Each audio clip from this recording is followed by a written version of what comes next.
Hello friends, welcome to Bhumika's kitchen. ನಾನು ನಿಮ್ಮ ಭೂಮಿಕಾ ಸುದರ್ಶನ್. ಎಲ್ಲರೂ ಹೇಗಿದ್ದೀರಾ? ಎಲ್ಲರೂ ಚೆನ್ನಾಗಿದ್ದೀರಾ ಅಂತ ಭಾವಿಸ್ತಾ ಇವತ್ತಿನ ದಿನದ ವಿಡಿಯೋನ ಶುರು ಮಾಡ್ತಾ ಇದ್ದೀನಿ. ಇವತ್ತು ಭಾನುವಾರ ಆಗಿರೋದ್ರಿಂದ ಯಾವುದೇ ಒಂದು ಅಡುಗೆ ಹಾಕ್ತಾ ಇಲ್ಲ, ಬದಲಿಗೆ ನಿಮ್ಮ ಜೊತೆ ಮಾತಾಡ್ತಾ ಇದ್ದೀನಿ. ಅಂದರೆ ಕಳೆದ ವಾರ ನಾನು ಮಾಡಿರೋವಂಥ ಅಡುಗೆ ರೆಸಿಪಿದು ಕಮೆಂಟ್ಗಳಿಗೆ ರಿಪ್ಲೈ ಕೊಡ್ತಾ ಇದ್ದೀನಿ. ಎಲ್ಲ ಅಡುಗೆಗಳು ಚೆನ್ನಾಗಿದೆ ಅಂತ ಅಂದಿದ್ದೀರಾ. ಅದರಲ್ಲಿ ಕೆಲವೊಂದು ಅಡುಗೆಗಳಿಗೆ ಕಮೆಂಟ್ಗೆ ನಾನು ರಿಪ್ಲೈ ಕೊಡ್ತಾ ಇದ್ದೀನಿ. ಈ ಮಸಾಲೆ ಇಡ್ಲಿ ಮಾಡಿರೋದಕ್ಕೆ ಶಾರದಾ ಅವರು ಕಡಲೆಬೇಳೆನ ನೆನೆಸ್ಬಿಟ್ಟು ಹಾಕ್ಬೋದು ಅಂತ ಅಂದಿದ್ದಾರೆ. ಅವ್ರು ಹೇಳೋ ಥರ ನೆಕ್ಸ್ಟ್ ಟೈಮ್ ನಾನು ಮಾಡಬೇಕಾದ್ರೆ ನೆನೆಸ್ಬಿಟ್ಟೆ ಹಾಕ್ತೀನಿ. ನಮಗೆ ಸ್ವಲ್ಪ ಗಟ್ಟಿಗೆ ಇಷ್ಟ ಆಗೋದ್ರಿಂದ ನಮಗೋಸ್ಕರ ಆ ಥರ ನಾನು ಡೈರೆಕ್ಟ್ ಹಾಗೆ ಕಡಲೆಬೇಳೆನ ಹಾಕಿದ್ದೆ. ಅದು ಬಿಟ್ಟರೆ ಉಷಾ ಅವರು ಸಬ್ಬಾಕ್ಸಿ ಸೊಪ್ಪು ಮೆಂತ್ಯ ಸೊಪ್ಪನ್ನ ಹಾಕ್ಬೋದಾ ಅಂತ ಕೇಳಿದ್ದಾರೆ. ಸಬ್ಬಾಕ್ಸಿ ಸೊಪ್ಪಂತೂ ನಾನು ಕೂಡ ಹಾಕ್ತೀನಿ. ನನ್ನ ಹತ್ರ ಅವತ್ತು ಇಲ್ಲದೇ ಇರೋದ ಕಾರಣ ನಾನು ಅವತ್ತು ಉಪಯೋಗಿಸಿರಲಿಲ್ಲ. ಇನ್ನು ಮೆಂತ್ಯ ಸೊಪ್ಪು ನನಗಷ್ಟು ಐಡಿಯಾ ಇಲ್ಲ, ಯಾಕೆಂದರೆ ಕಹಿ ಬರುತ್ತೋ ಏನೋ ನನಗೆ ಗೊತ್ತಿಲ್ಲ. ಅದ್ರ ಬಗ್ಗೆ ನಾನು ಹೇಳೋಕ್ಕಾಗಲ್ಲ. ಒಂದ್ಸಲ ಟ್ರೈ ಮಾಡಿ ನೋಡಿ, ನಿಮಗೆ ಸರಿ ಬಂತು ಅಂದರೆ ನನಗೆ ಕೂಡ ಹೇಳಿ. ನಾನು ಕೂಡ ಇನ್ಮೇಲೆ ಮೆಂತ್ಯ ಸೊಪ್ಪು ಹಾಕೋದನ್ನು ರೂಢಿ ಮಾಡ್ಕೊಳ್ತೀನಿ. ಅದು ಬಿಟ್ಟರೆ ನೆಕ್ಸ್ಟು ನಿಮ್ಮೆಲ್ಲರಿಗೂ ಒಂದು ಸ್ವಲ್ಪ ಡಿಫ್ರೆಂಟ್ ಅನಿಸಿರೋ ಅಂಥ ರೆಸಿಪಿ ಮಜ್ಜಿಗೆ ಹುಳಿ. ಹೀರೆಕಾಯಿ ಮಜ್ಜಿಗೆ ಹುಳಿಗೆ ನಾನು ಮೆಣಸು, ಬೆಳ್ಳುಳ್ಳಿ, ಈರುಳ್ಳಿ ಉಪಯೋಗಿಸಿದ್ದೀನಿ.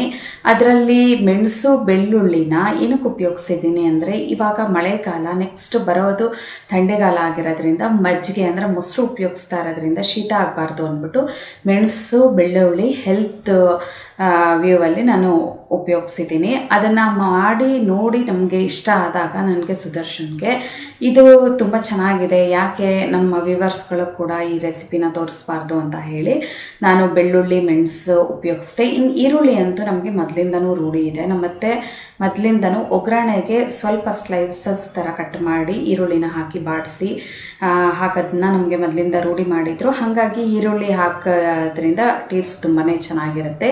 ನಿಮ್ಗೆ ಅದೇನಾದರೂ ಇಷ್ಟ ಆಗಲಿಲ್ಲ ಅಂದರೆ ಆ 3 ಐಟಮು ಸ್ಕಿಪ್ ಮಾಡಿಬಿಟ್ಟೆ ಮಾಡ್ಕೊಳ್ಳಿ, ಏನು ತೊಂದರೆ ಇಲ್ಲ. ಟೇಸ್ಟ್ ವೈಸು ನಮ್ಗೆ ಇಷ್ಟ ಆಗಿದ್ದರಿಂದ ನಾವು ಅದನ್ನು ನಿಮಗೆ ತೋರಿಸಿದ್ವಿ. ಇನ್ನು ಚಿತ್ರಾನ್ನಕ್ಕೆ ದಿವಾಕರನ್ ಅವರು ತೆಂಗಿನಕಾಯಿ ಹಾಕಿ ತುಂಬ ಚೆನ್ನಾಗಿರುತ್ತೆ ಅಂತ ಅಂದಿದ್ದಾರೆ. ತೆಂಗಿನಕಾಯಿ ಹಾಕಿದ್ರೆ ಟೇಸ್ಟ್ ಏನೋ ತುಂಬ ಚೆನ್ನಾಗಿರುತ್ತೆ, ಆದರೆ ತುಂಬ ಹೊತ್ತು ಇಡೋದಕ್ಕಾಗಲ್ಲ. ತೆಂಗಿನಕಾಯಿ ಹಾಕಬೇಕಾದ್ರೆ ಸ್ವಲ್ಪ ಅದನ್ನು ಬಿಸಿ ಮಾಡಿ ಹಾಕಿದ್ರೆ ಆವಾಗ ಒಂದು ಸ್ವಲ್ಪ ಹೊತ್ತು ಚಿತ್ರಾನ್ನನ ಇಡ್ಬೋದು. ಇಲ್ಲ ಅಂದರೆ ನಾವು ತಿನ್ನೋ ಕೊಡೋ ಟೈಮಲ್ಲಿ ನಾವು ತೆಂಗಿನಕಾಯಿ ಹಾಕಿ ಬೆರೆಸಿ ಕೊಡ್ಬೋದು. ಈ ಥರ ಕೆಲವೊಂದು ಚೇಂಜಸ್ಗಳನ್ನ ನಾವು ಅಡುಗೆಯಲ್ಲಿ ಮಾಡ್ಕೋಬೋದು. ಈ ವಾರದ ಕಮೆಂಟ್ಗಳಿಗೆಲ್ಲ ನಾನು ನಿಮಗೆ ರಿಪ್ಲೈ ಕೊಟ್ಟಿದ್ದೀನಿ. ಅದು ಬಿಟ್ಟು ನಮ್ಮ ಊರಿನ ಹೋಟೆಲ್ ಸ್ಟೈಲ್ ನಾನು ಪಲಾವು ಮತ್ತು ಚಿತ್ರಾನ್ನ, ಟೊಮೆಟೊ ಬಾತ್ ಬಗ್ಗೆ ಎಲ್ಲ ನಾನು ನಿಮ್ಗೆ ಹೇಳಿದ್ದೆ. ಅದರಲ್ಲಿ ಒಂದು ವೆರೈಟಿ ಆಗಿರೋವಂಥ ಚಿತ್ರಾನ್ನನ ನಾನು ನಿಮಗೆ ತೋರಿಸಿದ್ದೀನಿ. ಪಲಾವ್ ರಾಮು ಅಂತ ಅಂದ್ಬಿಟ್ಟು ಅವ್ರ ಹೋಟೆಲ್ಲು ತುಂಬಾ ಫೇಮಸ್ಸು ನಮ್ಮ ದೊಡ್ಡಬಳ್ಳಾಪುರದಲ್ಲಿ. ಏನಕ್ಕೆ ಫೇಮಸ್ಸು ಅಂತ ಹೇಳೋದಾದರೆ, ಅಷ್ಟು ಚೆನ್ನಾಗಿರುತ್ತೆ ಪಲಾವ್ ಕೂಡ. ನನಗೆ ಕೂಡ ಅವ್ರ ಹೋಟೆಲ್ ಬಿಟ್ಟರೆ ಬೇರೆ ಇನ್ಯಾರ್ದು ಅಷ್ಟಿಷ್ಟ ಆಗಲ್ಲ. 50 ವರ್ಷದಿಂದ ಅವರು ಆ ಹೋಟೆಲ್ನ ನಡೆಸ್ತಾ ಇದ್ದಾರೆ.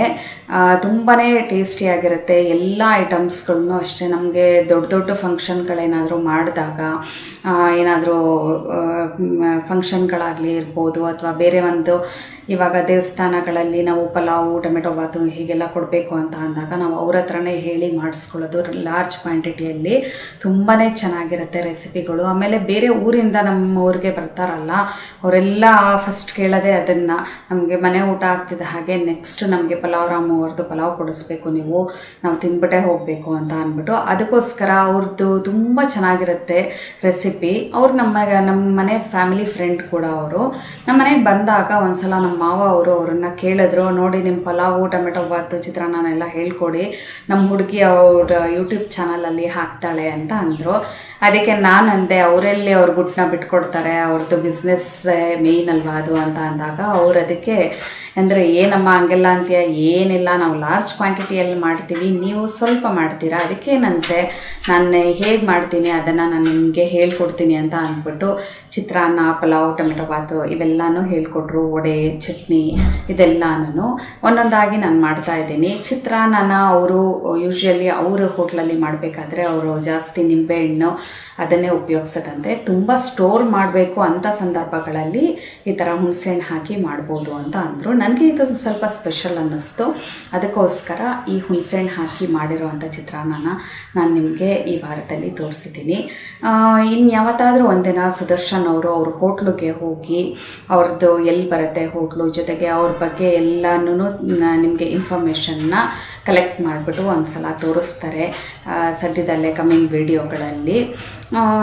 ಇಷ್ಟೇ ಈ ವಾರದ್ದು ನಾನು ಹೇಳಬೇಕು ಅಂತ ಅಂದ್ಕೊಂಡಿದ್ದು. ಆಮೇಲೆ ಕಳೆದ ಭಾನುವಾರ ನಾನೇನು ವಿಡಿಯೋ ಹಾಕಿದ್ನಲ್ಲ ಲೇಡೀಸ್ ಬಗ್ಗೆ, ಅದನ್ನು ತುಂಬ ಜನ ಎಲ್ಲರೂ ಇಷ್ಟಪಟ್ಟಿದ್ದೀರಾ, ಜೊತೆಗೆ ಚೆನ್ನಾಗಿ ಇನ್ಫಾರ್ಮೇಷನ್ ಕೊಟ್ಟಿದ್ದೀರಾ ಅಂತ ಅಂದಿದ್ದೀರಾ. ನಿಮ್ಮೆಲ್ಲರ ಖುಷಿಗೆ ನನಗಂತೂ ತುಂಬಾ ಖುಷಿ ಆಯಿತು. ನಿಜವಾಗ್ಲೂ ಮನೆ ಹೆಂಗಸು ಒಬ್ಬರು ಆ್ಯಕ್ಟಿವ್ ಆಗಿ ಹೆಲ್ತಿಯಾಗಿ ತುಂಬ ಚೆನ್ನಾಗಿದ್ದರೆ ಮನೆ ಅಂತೂ ಲವಲವಿಕೆಯಿಂದ ಖುಷಿಯಾಗಿ ಸಂತೋಷವಾಗಿರುತ್ತೆ. ಅದಕ್ಕೋಸ್ಕರನೇ ಮನೆ ಗೃಹಿಣಿ ಫಸ್ಟು ಅವ್ರ ಹೆಲ್ತ್ನ ಅವರು ನೋಡ್ಕೋಬೇಕು ಅಂತ ಹೇಳೋದು. ಯಾಕೆ ಅಂತ ಅಂದರೆ ನಾವು ನಮ್ಮನ್ನು ಅವ್ರು ನೋಡ್ಕೊಳ್ತಾರೆ, ಆದರೆ ಆ ಗೃಹಿಣಿನ ನಾವೆಲ್ಲರೂ ನೋಡ್ಕೊಳ್ತೀವಿ ಅಂತ ಬಾಯಿ ಮಾತಿಗೆ ಹೇಳ್ತೀವಿ. ಫಾರ್ ಎಕ್ಸಾಂಪಲ್ ಈಗ ನಮ್ಮ ಮನೇಲೇ ಆಗಿರ್ಬೋದು, ನಾನು ಅಮ್ಮನ ಜೊತೆ ಜಾಸ್ತಿ ಬೆಳೆದೇ ಇದ್ರು ನನ್ನ ಅಜ್ಜಿ ಜೊತೆನೇ ನಾನು ಬೆಳೆದಿರೋದು. ಅಜ್ಜಿ ಹತ್ರ ಅಜ್ಜಿ ನನಗೆ ಅದು ಬೇಕು ಇದು ಬೇಕು ಅಂತ ಪ್ರತಿಯೊಂದಕ್ಕೂ ನಾನು ಅಜ್ಜಿ ಮೇಲೆ ಡಿಪೆಂಡ್ ಆಗ್ತಾ ಇದ್ದೆ. ಆದರೆ ಅಜ್ಜಿ ಮಾಡಬೇಡಿ ನೀವು, ನಾನು ಮಾಡ್ತೀನಿ ಅಂತ ಅಂತಿದ್ದೆ ಬಿಟ್ಟರೆ ಎಲ್ಲಿಂದೆಲ್ಲಿಗೆ ಹೋದರೂ ಕೊನೆಗೆ ಡಿಪೆಂಡೆನ್ಸಿ ಅಂತ ಬಂದಾಗ ಅವ್ರ ಮೇಲೆ ಡಿಪೆಂಡ್ ಆಗಿ ಹೋಗ್ಬಿಡ್ತೀವಿ ನಾವು.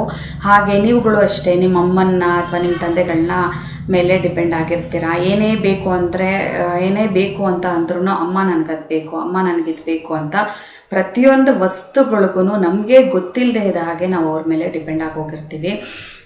ಬೇರೆಯವರೆಲ್ಲ ಹೇಳಿದಾಗ ಇಲ್ಲ ನಮ್ಮಮ್ಮಂಗೆ ರೆಸ್ಟ್ ಕೊಡಬೇಕು ಅಂತ ಅನಿಸುತ್ತೆ.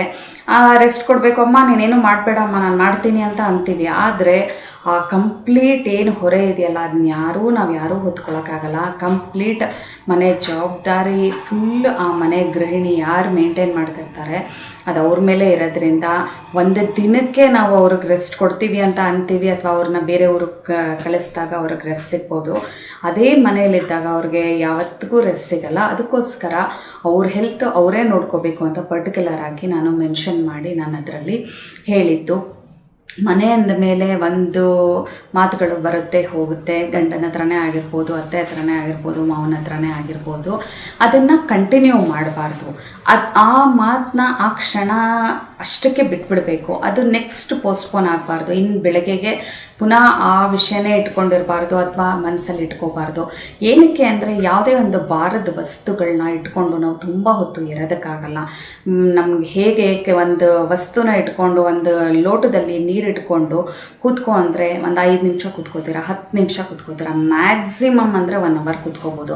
ಅದಕ್ಕಿಂತ ಜಾಸ್ತಿ ಕೂರೋಕ್ಕಾಗಲ್ಲ. ಅದೇನು ಅಂತ ವೆಯ್ಟ್ ಅಲ್ಲ ಒಂದು ಲೋಟದ ನೀರು.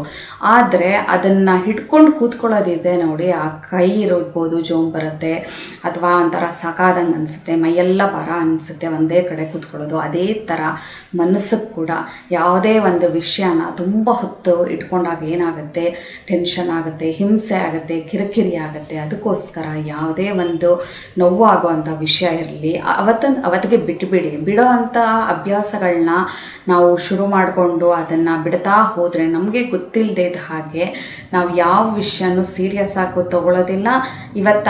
ಇವತ್ತು ಮನಸ್ಸಿಗೆ ಬೇಜಾರಾಯ್ತಾ, ಈ ವಿಷಯ ಇವತ್ತೇ ಕೊನೆ, ಇನ್ನು ನಾಳೆ ಬೆಳಗ್ಗೆಗೆ ಬೇಡ ಇದು ಅಂತ ಅಂದ್ಕೊಂಡು ಅಲ್ಲೇ ಬಿಟ್ಬಿಡಬೇಕು. ನೆಕ್ಸ್ಟ್ ಮುಂದಕ್ಕೆ ಹೋಗ್ತಾನೆ ಇರಬೇಕು. ಏನಕ್ಕೆ ಅಂತ ಅಂದರೆ ಒಂದು ಫ್ಯಾಮಿಲಿ ಅಂದರೆ ಒಂದಷ್ಟು ಜನ ಇರ್ತೀವಿ. ಆ ಫ್ಯಾಮಿಲಿಲಿರೋ ಅಂಥ ಜನಗಳು ನಾವಿರೋವರೆಗೂ ಅವ್ರು ಇರ್ತಾರೆ, ಅವರಿರೋವರೆಗೂ ನಾವು ಅವ್ರ ಜೊತೆ ಇರಲೇಬೇಕು.